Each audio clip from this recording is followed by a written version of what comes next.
You got it? Smile, na? Smile. Lovely. Super. Should we start? Yeah. Ankush, tell me, what is it that really attracted you to the beauty space? To the, I don't know. I never thought of it like that. I think I've always wanted to be an actor, so there's been some bit of vanity. I think that's something that runs common in like most actors. I think they want to look good, they want to dress well, and all of that. And coming from a background where I was bullied as a child, so I was not very confident of how I look. So once I started grooming myself, I really started enjoying the process because that was finally accepting the way I look. It was as simple as that. And then I started like embracing it and okay, this looks good on me. Okay, I enjoy looking good. I like it when I get ready for shoots because I look great on camera. So that started happening, and I think I've always been intrigued by it. Also because I grew up with three women, like two sisters and a mother, and I would see them do makeup and everything, and that was always very interesting to me. Like I have this very familiar smell of makeup. Like that's a childhood, like that's a core childhood memory because there used to be this cabinet and you would Mom's open cabinet. it. Yeah, and you would open it and it would always smell like cosmetics. So I think now that I think about where it came from, I like that's a core memory from my childhood. And yeah, I think that's how I ventured into the beauty space because I finally accepted the fact that okay, makeup is a part of what I do. And that warmed me up into it. And then I would sit on that makeup chair and when makeup artists would do makeup on me, I would observe them. I'd be like, okay, this person just put something orange under my dark circles and then they concealed it. And the pigmentation is suddenly gone. So Yeah. it's a bit of like science and art. It's like an interesting mix because there's color theory involved. So I think I've always been very intrigued and curious about it. It's just that I finally got the chance to like actually do it myself in the lockdown. And my mom loves getting ready, but she doesn't understand anything. And your mom is an actress. Yeah, that's the context. My mom is an actor, and I think the vanity and acting both come from. That's where it comes from. When you're doing something and you're doing it every day, like creating content, at some point you also feel the need to reinvent yourself a little, diversify a little bit. So I feel that like after every interval in life, learning something is always exciting. And this was almost like a learning thing for me. That okay, this is completely new to me. I don't understand makeup. I don't fully understand the difference between a contour and a bronzer, and what is where are you supposed to put the blush, and just the basic fact that makeup has to be applied differently on every face because everyone's bone structure. I didn't know all of this. I figured it out on the go, and I think it was the excitement of learning something new and getting validation instantly because if I do my own makeup, I put a video and people say, "Oh, you're looking great in that video." I know that I've done something right. Yeah. It was also bonding time between me and my mother because I mean, after teenage, your relationships with your parents often gets like very shaky, Yeah. shaky, and I feel that makeup vanity videos, shooting, all of this was like common interest between me and my mother. And then my father would shoot those videos for us. So it was like that was honestly the It was a only family family time that we spent in the pandemic. So that really was the birth of Wing It with Ankush. Yes. Honestly, the birth of Wicked with Ankush was literally just journaling my journey from being a makeup noob to, I don't know, wherever I read something. It did not start as a means of like content creation. Yeah. It was just journaling and documentation. It was like a hobby page. It was a hobby page. Yeah. Right. But sure, it was a hobby page. Did you ever feel very conscious of revealing this page to other people because maybe you thought that you're a creator, so you'll be judged a whole lot more. The lens will be Yeah. harsher. Yeah, because I'm not a newbie anymore, right? Like I mean I'm not someone just starting out. I've already kind of gathered a following in the comedy space. And especially I don't think before this in India, I may be wrong, but I'm not aware of any comedy creator who's also ventured into beauty. Yeah. So I didn't know how people will accept me as someone who's like combing his hair every day and making a good hairstyle and also putting on makeup and everything. I didn't know, and honestly, like when you work so hard to be somewhere, you don't want to risk it because I don't know what people's reaction is going to be when they be like, "Oh, our favorite comedy creator is also into makeup suddenly." Yeah. Like the perception changes, right? There is such a lack of awareness in this whole men's grooming space, like they call it. It's a space that doesn't see much interest from either brands or creators, etc., especially beauty, right? We can say it's non-existent. So what made you pick this particular box to work on, and what do you think has changed in the past few years? See, I think I would disagree. I don't think there's a lack of interest. The interest is there. They just don't want to say it out loud. It's as simple as that, because it's not like men are not into grooming. It's just that when it comes to skincare, when it comes to makeup, when it comes to vanity, they don't want to say it out loud. Because we all know of men who have like secretly asked for your concealer to like conceal their dark circles a little bit, but do makeup in a very undetectable way because they don't want people to find out that they're wearing makeup. So I think that is a problem. I've recently realized that we've always defined masculinity by everything that is not feminine. So it is the inverse. So masculinity is being defined by men as an inverse of everything that you associate with women. So their own idea of masculinity is absent.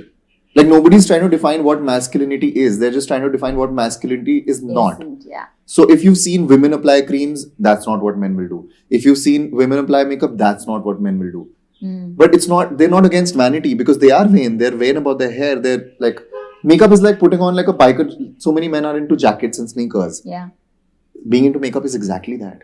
The first time I put a makeup video online was on my main page. Wingit had not happened then. I literally just recorded myself doing my makeup because I would do my makeup every day for videos. I just like put the camera in front. I just said some things on camera that I don't get why, men are judged for wearing makeup, whatever. And that day I did not have any comedy content to put. And I used to post every day. I still post every day. Yeah. And I had no content to put. And I was like, okay, should I just edit this and just put it? I mean, how is it going to matter? And I was like, I'll probably be trolled, but what the hell, let's just put it. I have nothing else to put. That was the intention with which I went and I put up a makeup video. And before I knew it, it just blew up. So many men messaged me saying that, I've always wanted to try makeup, but it's so good to see a man just say it for me because it normalizes it for me and I don't feel like I'm thinking something wrong and it's not meant for me. When people message me, it normalizes it for them, but it also normalizes it for me. And I also honestly don't think that makeup for men is different from makeup for women. Or makeup for anybody. Makeup is makeup. There's so many new creators now, Namrata. Like so many male creators. And there have been so many male creators before me who've done this.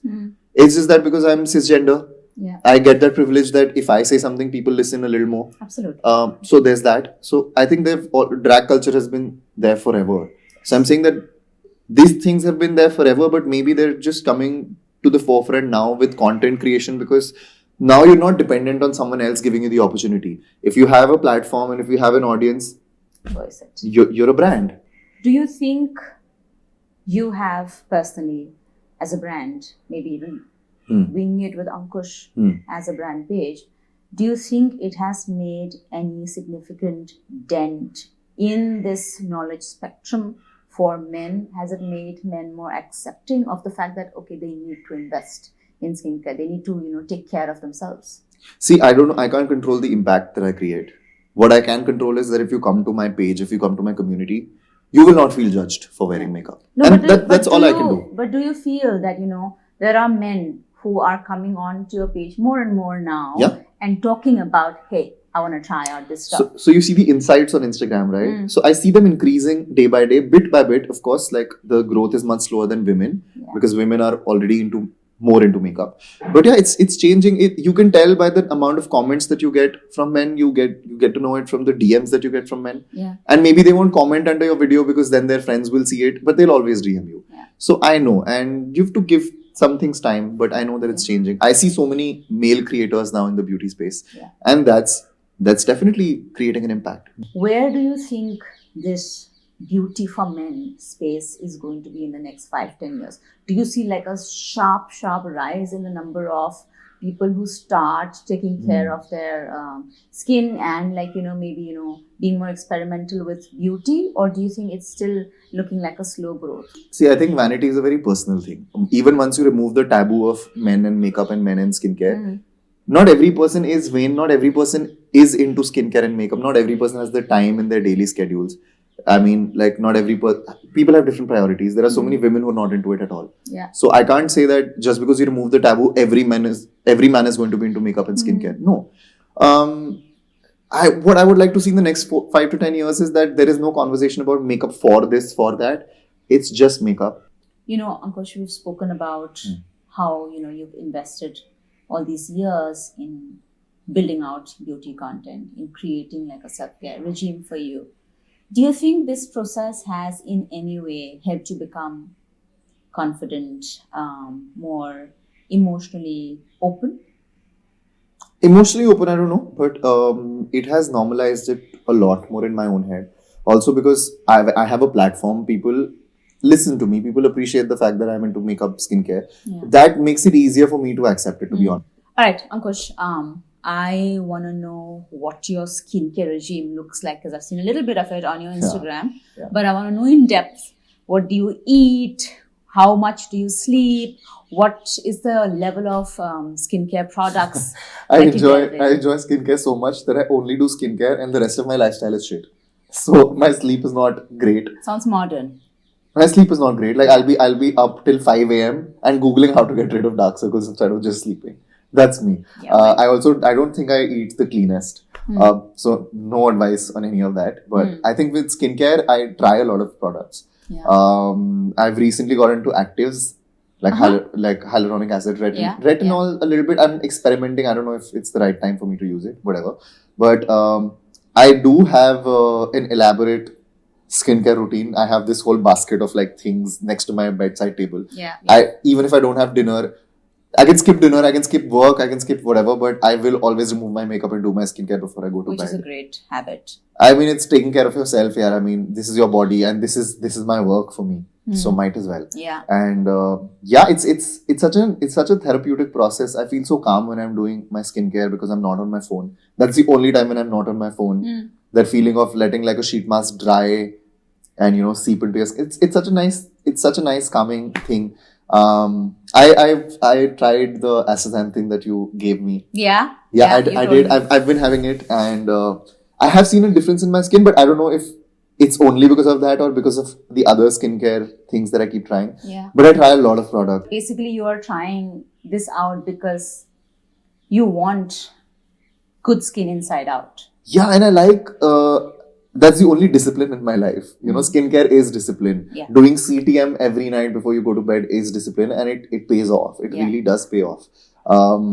So things keep changing, but CTM remains constant because that's the most basic. So what is the advice you would like to give to a 17, 18-year-old boy who is looking to start his skincare game? Don't be overwhelmed by all the information on the internet. You don't need to own every product that an influencer sells you.